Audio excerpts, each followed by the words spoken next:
Welcome back to Grid Drop. Today, we're going to help you get faster around one of Formula One's most unique tracks, China. If you enjoyed this video, feel free to leave any feedback or questions in the comment section, or in my Discord, which is linked in the description. That being said, let's get right into it.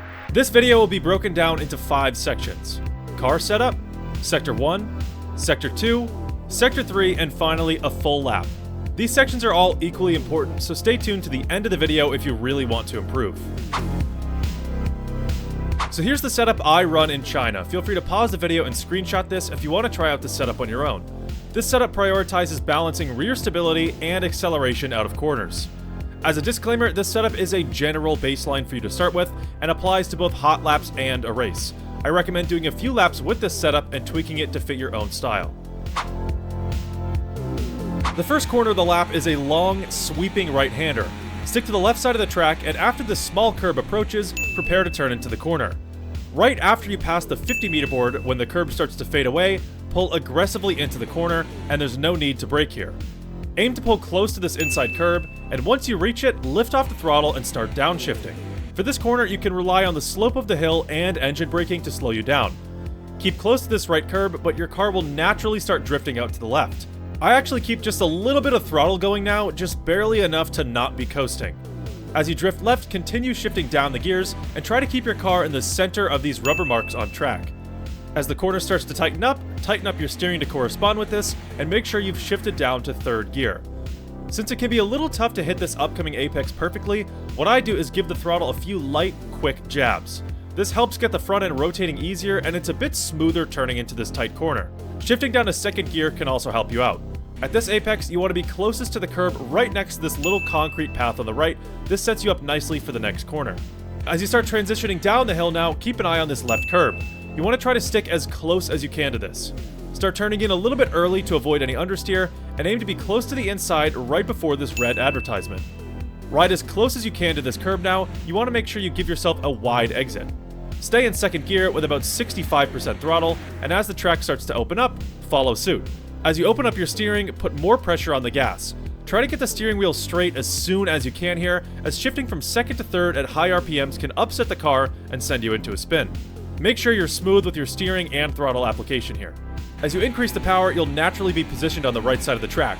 You can use some of this exit curb if needed. Now head down this short straight. So that's a look at Sector 1, now let's see it at full speed.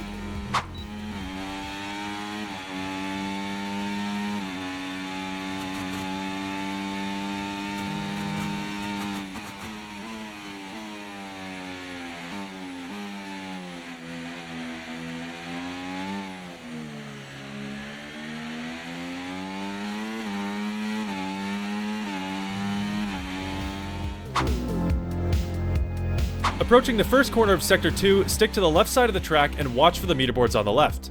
You want to brake at the 100 meter board here, and this is a slightly downhill braking zone, so you want to make sure you hit 100% brake pressure. Shifting down to 2nd gear, start turning in a little bit later than you think, as this corner is much sharper than it looks. Pulling into the apex, start slowly getting back on the power and extend to the left curb. I noticed that you can be very aggressive getting back on the gas once past the apex here, so once you get the wheel straight, punch it. As you head up the gears, start transitioning to the right side of the track. Pull as close as you can to this curb on the right, stay flat out, and start turning into the corner. This is comfortably taken flat out, and you want to ride close to this inside curb.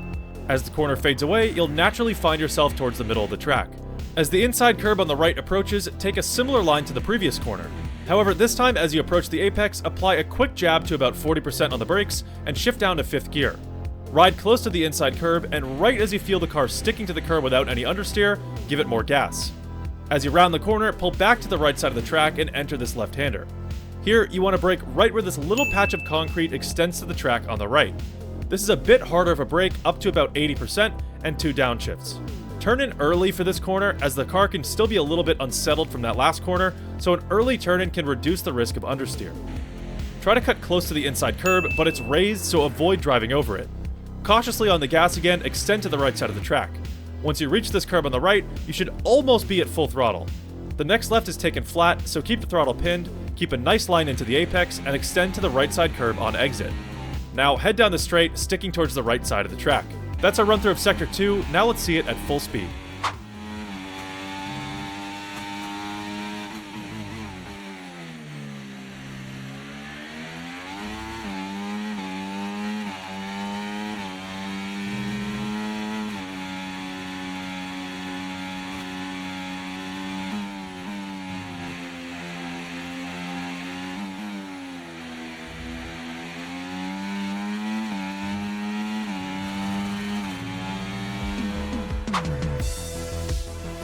On the right side of the track, watch for the approaching meter boards.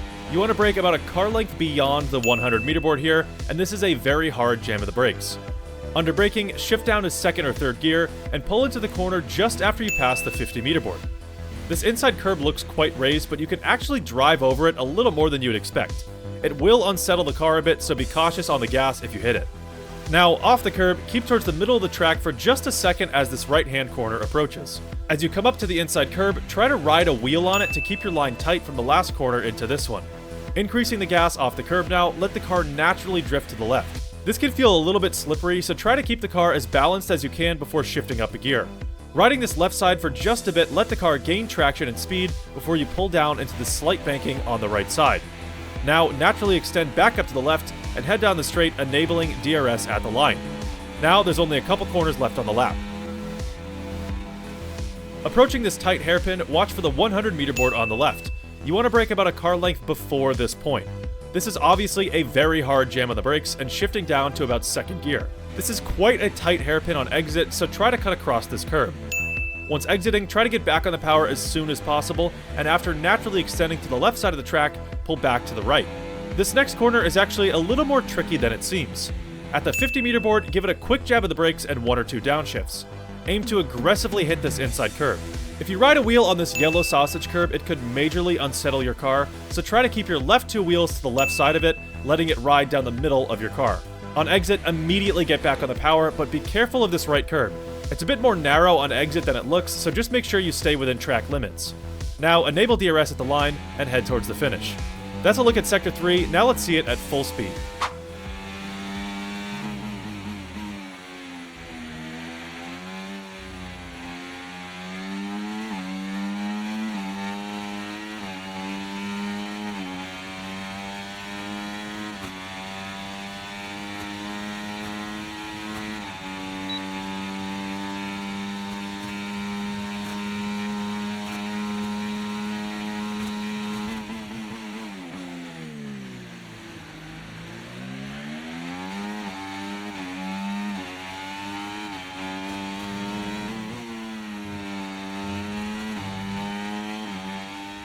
Now, before we watch the full lap, I have an extra tip for you. I use a software called Trophy.ai to help me improve my lap times. Whether you want to learn a track for the first time or have experience but are simply wanting to go faster, this program gives you live coaching and feedback throughout your laps, as well as detailed telemetry, skill coaching, and grading on your techniques. It's an extraordinarily helpful tool to help you shave time off your laps, and if you sign up by using my link and discount code in the description, you can get 12% off all payment plans. I definitely recommend checking it out. Alright, let's take a look at a full lap.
So there you have it, a full lap of China broken down corner by corner and sector by sector.